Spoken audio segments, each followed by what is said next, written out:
visual descent point is that V. So it's kind of like as you're following it down, and then there's the V. And it is defined as the point on the final approach course of a non-precision straight-in approach procedure from which normal descent from the MDA to the runway touchdown point may begin, provided adequate visual reference is established. If it's not equipped to identify the VDP, you may fly the approach as if no VDP was published. And when a VDP is not published, you can use this formula to calculate it. I prefer 10% of the height above touchdown is the seconds to subtract from time to the missed approach point. Maybe I don't prefer that one. Oh my God.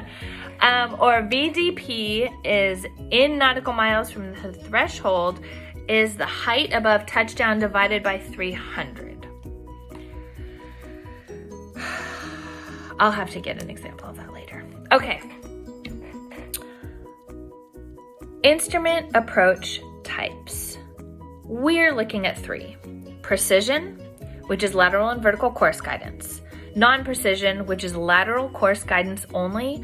And AVP, which is approach with vertical guidance.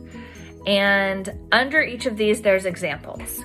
5 examples of a precision approach are ILS, Instrument Landing System, MLS, Microwave Landing System, PAR, Precision Approach Radar, GLS, or GNSS Landing System, and TLS, a Transponder Landing System. Non-precision, which is lateral course guidance only, VOR, NDB, RNAV with LNAV minimums, localizer, LDA, which is a localizer type directional aid, identical to a localizer, but it's not aligned with the runway.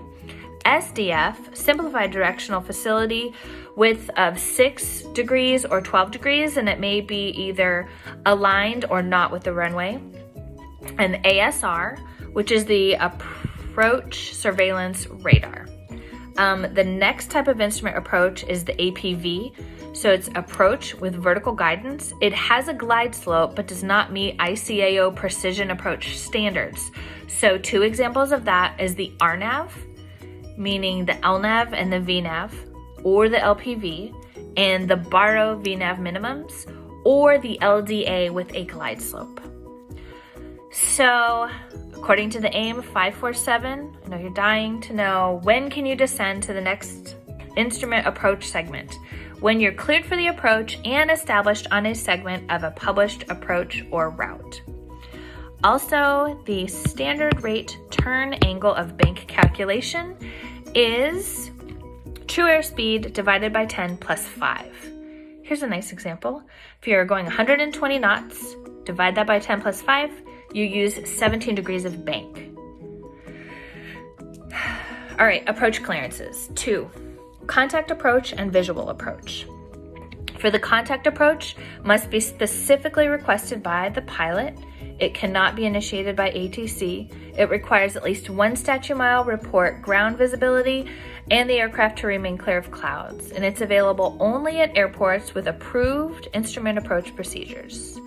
And the visual approach is initiated by either ATC or the pilot, requires at least 1,000-foot ceiling and 3 statute mile visibility, IFR under VMC, or the pilot must have either the airport or the traffic to follow in sight.